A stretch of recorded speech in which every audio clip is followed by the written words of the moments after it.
Hello guys, ඉතින් ගොඩ කාලයකට පස්සේ වීඩියෝ එකක් ගෙනාවා. ඉතින් අද මේ වීඩියෝ එකෙන් කතා කරන්න බලාපොරොත්තු වෙන්නේ මම ට්‍රේලර් එකේදී කියපු ෆොටෝග්‍රැෆි වීඩියෝ සීරීස් එකේ පළවෙනි එපිසෝඩ් එක. ඉතින් මේ වීඩියෝ එකෙන් අද කතා කරන්නේ මොකක්ද ෆොටෝග්‍රැෆි කියන්නේ සහ ෆොටෝග්‍රැෆි ගැන පොඩි බේසික් අයිඩියා එකක් ගන්න තමයි මේ පළවෙනි එපිසෝඩ් එකේදී අපි බලාපොරොත්තු වෙන්නේ. මේක ඉස්සරහට අපි බලමු කැමරා එක ගැන, කැමරා එකේ සෙටින්ග්ස් ගැන වෙනම ඒ විදිහට අපි මේ සීරීස් එක ඉස්සරහට අරන් යනවා. ඉතින් අද අපි මේ පළවෙනි එපිසෝඩ් එකෙන් අපි බලමු මොකද්ද ෆොටෝග්‍රැෆි කියන්නේ කියලා. එහෙනම් අපි වැඩි කතා නැතුව යමු ඉක්මනට වීඩියෝ එකට.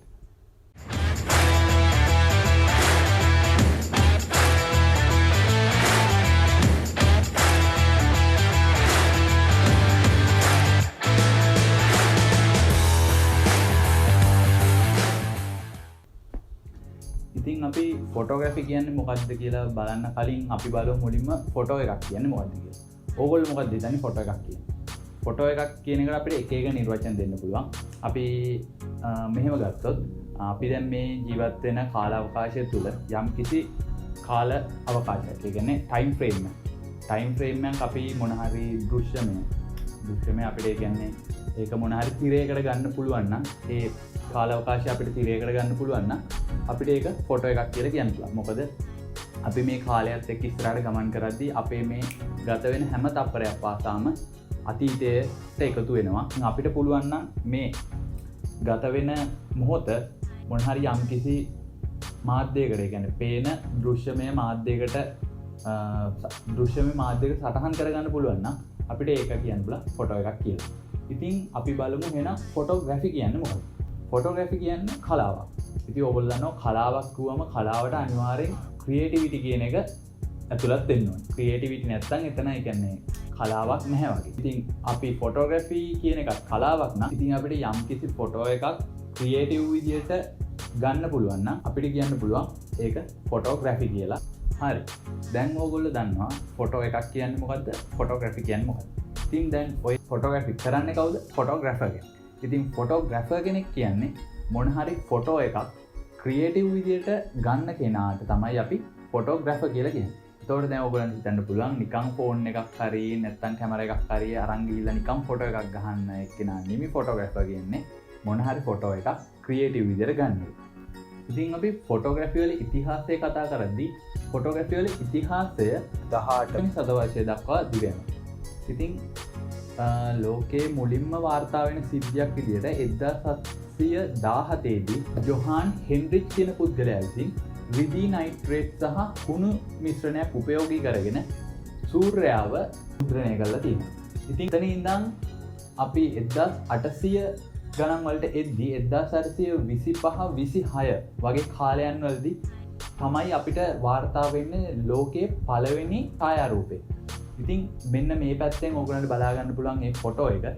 ඒ ෆොටෝ එක 1826-25 අතර කාලයේදී ජෝසප් නයිස්පර් කියන පුද්ගලයා විසින් තමයි මේක අරන් තියෙන්නේ. මේකේ අපි ෆොටෝ එකේ දකින්න හම්බෙන්නේ සූර්යාලෝකය ඇවිල්ලා යම්කිසි ගොඩනැගිල්ලක ඒ සූර්යාලෝකයේ වැටිලා ඒ සූර්යාලෝකයෙන් ඒ ගොඩනැගිල්ල ආලෝකමත් වීම තමයි මේ ෆොටෝ එකෙන් අපිට දකින්න හම්බෙන්නේ.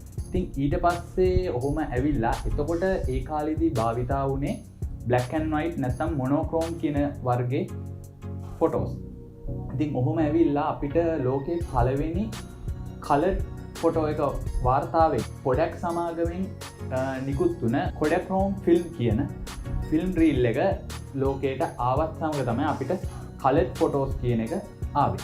ඉතින් ඔතන ඉඳන් වර්ෂ ගානක් තිස්සේ මේක පැමිණ අද මේ අපි පාවිච්චි කරන ඩිජිටල් ෆොටෝස් කියන තැන්වලට ඇවිල්ලා තියෙනවා. ඉතින් අපි දැන් ෆොටෝග්‍රැෆි ගැනයි ෆොටෝග්‍රැෆි වල ඉතිහාසය ගැනයි බැලුවා. ඉතින් අපි දැන් කතා කරමු මොනවාද මේ තියෙන ෆොටෝග්‍රැෆි ටයිප්ස් කියලා. ෆොටෝග්‍රැෆි ටයිප්ස් ගත්තොත් ගොඩක් ෆොටෝග්‍රැෆි ටයිප්ස් තියෙනවා. ඔයගොල්ලෝ දන්නවා wedding photography, event photography, wildlife photography, product photography, art photography, portrait, landscape ඔය විදිහට ගොඩක් ෆොටෝග්‍රැෆි තියෙනවා. ඉතින් මේ ගොඩක් ෆොටෝග්‍රැෆි ටයිප්ස් වලින් අපි ගොඩක් බහුතරව දකින්න හම්බෙන්නේ අපි wedding photography, event photography, wild life වගේ දේවල්.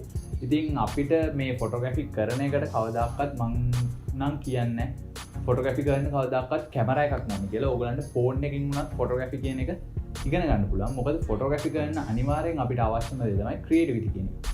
ඉතින් මේ ක්‍රියේටිවිටි කියන එකට ෆෝන් එකෙන්ද ගන්න, කැමරා එකෙන්ද ගන්න කියන එක බාධාවක් නෑ. ක්‍රියේටිවිටි කියන එක හැදෙන්න ඕනේ තමුන්ගේ. ඉතින් ඒ තමුන්ගේ හැදෙන දේ තමන් එළියට රිප්‍රසන්ට් කරන්න කැමරාවක්ද පාවිච්චි කරන්නේ, ෆෝන් එකක්ද පාවිච්චි කරන එක අදාළ නැහැ. ඒ නිසා ඕගොල්ලොත් අනිවාර්යෙන් ඒ ෆෝන් එකක්ද කැමරාවක්ද කියන එක ගැන හිතන්න එපා. ඕගොල්ලන් ක්‍රියේටිවිටි එක හදාගන්න. හරි. ඊට පස්සේ අපිට ෆොටෝග්‍රැෆි කරද්දී ගොඩක් ඕන වෙන දෙයක් තියෙනවා. ෆොටෝග්‍රැෆි රූල් නැත්නම් කම්පොසිෂන් කියන පැත්ත. ඉතින් කම්පොසිෂන් වල ගත්තොත් අපිට ගොඩක් කම්පොසිෂන් යන තියෙනවා. මේන්ලි අපිට දේවල් ටිකක් ගන්න පුළුවන්. කරොත් අපිට ගන්න පුළුවන් rule of third, leading lines, symmetry, frame වගේ කියන මේන් කම්පොසිෂන්ස් ටිකක් අපිට කතා කරන්න පුළුවන්. හරි. එහෙනම් අපි මුලින්ම කතා කරමු rule of third කියන්නේ මොකක්ද කියලා.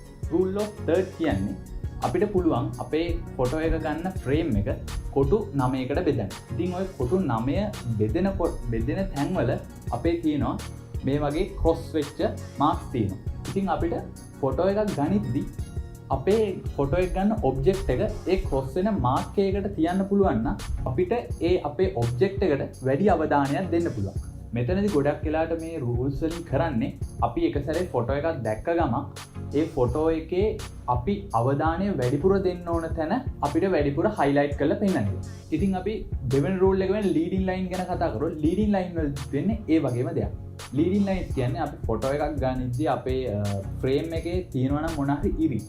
උදාහරණයක් විදිහට ගත්තොත් රේල් පාරක ෆොටෝ එකක් ගත්තොත් රේල් පාරේ රේල් පීර් දෙක ගිහිල්ලා එක තැනකට ලං වෙනවා. ඉතින් අපිට මේ ෆොටෝ එකේදී ඒක ස්ට්‍රේට් ලයින් වගේ. එතකොට අපේ ෆොටෝ එකේ තියෙන ස්ට්‍රේට් ලයින් ගිහිල්ලා එවර වෙන පොයින්ට් එකක් තියෙනවා නම් අන්නේ එවර වෙන පොයින්ට් එකට අපිට ඔබ්ජෙක්ට් එක තියන්න පුළුවන් නම් අපිට ඒ ඔබ්ජෙක්ට් එකට ෆොටෝ එක දැක්ක ගමන් වැඩි අවධානයක් දෙන්න පුළුවන්. මොකද ඒ ස්ට්‍රේට් ලයින් දිගේ අපේ ෆොටෝ එක දැක්ක ගමන් අපේ ඇහැ ඒ ස්ට්‍රේට් ලයින් දිගේ යනවා. ඉතින් මේ ස්ට්‍රේට් ලයින් වල ගිහිල්ලා ස්ට්‍රේට් ලයින් එවර වෙන තැන අපේ ඔබ්ජෙක්ට් එක තිබ්බොත් අපිට ඒ ඔබ්ජෙක්ට් එකට වැඩි අවධානයක් දෙන්න පුළුවන්. ඊට පස්සේ අපි තුන්වෙනි රූල් එක වෙන ෆ්‍රේම් ගැන කතා කරොත් අපිට මොන හරි ෆොටෝ එකක් ෆ්‍රේම් එකක් ඇතුළට දාන්නලා ෆොටෝ එක ගන්න පුළුවන් නම් අපිට ඒ ෆොටෝ එක ක්‍රියේටිව් වගේම ඒ ෆොටෝ එක ටිකක් වැඩි අවධානයක් දෙන්න පුළුවන්. ඉතින් මේ යහපැත්තෙන් ඔයගොල්ලන්ට පේනවා ඒ වගේ ෆොටෝ එකක්. ඒකේ ඊට පස්සේ අපි ඊළඟ රූල් එක වෙන සිමෙට්‍රි කියන රූල් එක ගැන කතා කරොත් සිමෙට්‍රි කියන්නේ අපි මොනාරි ෆොටෝ එකක් ගත්තම අපි ඒ ෆොටෝ එක අරගෙන දෙකට නැමුවොත් අපිට එක හා සමාන පැති දෙකක් ගන්න පුළුවන් ෆොටෝ එකක්. ඔයගලන්ට මේ දැන් දකින්න පුළුවන් ඒ වගේ ෆොටෝ එකක්.